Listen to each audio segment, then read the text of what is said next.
Congress party Mamnoor parliament అభ్యర్థి వంశీచందర్ గారు మాట్లాడుతూ గౌడ కులస్తులకు శ్రీనివాస్ గౌడ్ గారు ఏమీ సాయం చేయలేదు, సర్వాయి పాపన్న విగ్రహం గురించి ఏం పట్టించుకోలేదని మాట్లాడడం జరిగింది.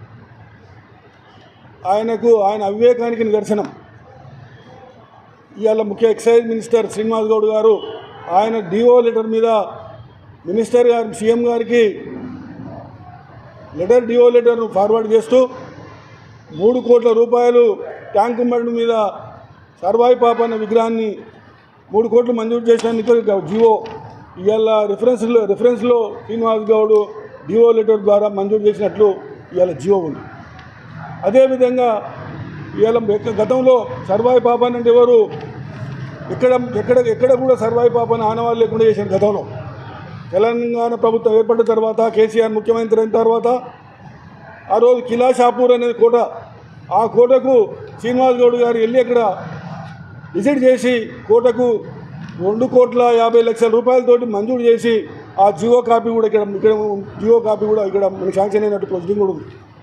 మనకి 2.5 కోట్లు ఆ కోటని మొత్తం మెయింటైన్ మొత్తం, ఎందుకంటే ఆ కోటని మైనింగ్ వాళ్ళ కాంగ్రెస్ ప్రభుత్వం గ్రైనేట్కు మైనింగ్ ఇస్తే దాని మైనింగ్ని క్యాన్సిల్ చేయించి ఖచ్చితంగా కోట సర్దార్ సర్వాయి పాపన్న కోటను ఆయనకు ఉండాలి ఖచ్చితంగా అని చెప్పి ఇక్కడ స్థానికుల అభిప్రాయం మేరకు మనకు మంత్రి గారు విజిట్ చేసి అక్కడ మైనింగ్ని కూడా టెండర్ను రద్దు చేసి ఆ లీజును రద్దు చేసి ఖచ్చితంగా కోటను మరమ్మతులు చేయడం జరిగింది.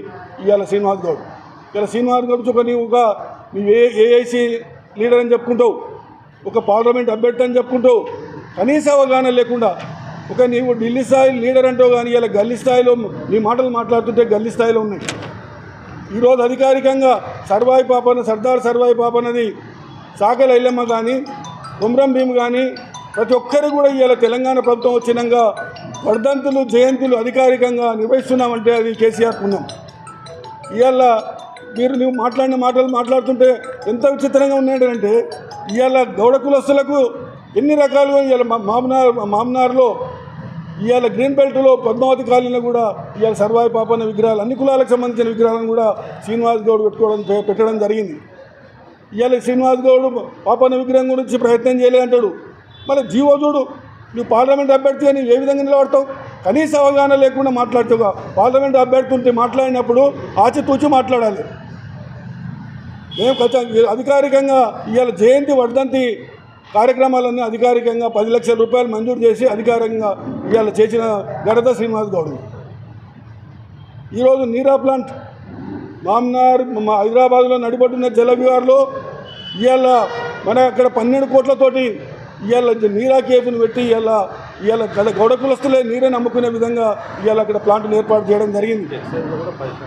మొత్తం ఈరోజు వైన్ షాపులలో కూడా 15% ఎస్సీ ఎస్టీలకు 15% గౌడ కులస్తులకు మాత్రమే రిజర్వేషన్ కల్పించి దాదాపు గౌడ కులస్తులకు 393 షాపులు ఇవాళ వచ్చే విధంగా శ్రీనివాస్ గౌడ్ సహకారంతో కేసీఆర్ సహకారంతో ఇవాళ రిజర్వేషన్ చెప్పడం జరిగింది. గౌడ కులస్తులకు మీరు ఏం చేశారు? కాంగ్రెస్ పార్టీ ఏం చేసింది? గతంలో హైదరాబాద్లో నడిపొద్దున మొత్తం కళ్ళు దుకాణాలను బంద్ చేసింది ఈ రాజశేఖర రెడ్డి ప్రభుత్వం కదా. ఈరోజు తెలంగాణ ప్రభుత్వం వచ్చిన తర్వాత కేసీఆర్ ప్రభుత్వం వచ్చిన తర్వాత శ్రీనివాస్ గౌడ్ ఆధ్వర్యంలో ఇవాళ హైదరాబాద్లో దుకాణాలు తెరిపించి గౌడ్లకు కూడా బకాయిలను కూడా ఎక్కడైతే పెండింగ్ ఉన్న రెంటల్స్ అన్నింటిని బకాయిలను కూడా మాఫీ చేయడం జరిగింది. ఇక వంశీచందర్ రెడ్డి గారు నువ్వు మాట్లాడేటప్పుడు మొన్న గత ఎన్నికల్లో మీరు అబద్ధాలు మాట్లాడి జూట మాట్లాడి మీరు ఎన్నికల్లో గెలవచ్చు, కానీ ఇవాళ మీరు ఇప్పుడు మీ నీతి నిజాయితీ బట్టబయలైపోయినాయి. మీరు హామీలను నెరవేరలేదు. మీరు గౌడ కులస్తుల మీటింగ్లో వచ్చి ఒక బీసీ నాయకుడిని ఈ విధంగా మాట్లాడుతున్నానంటే మంచి పద్ధతి కాదు ఇది.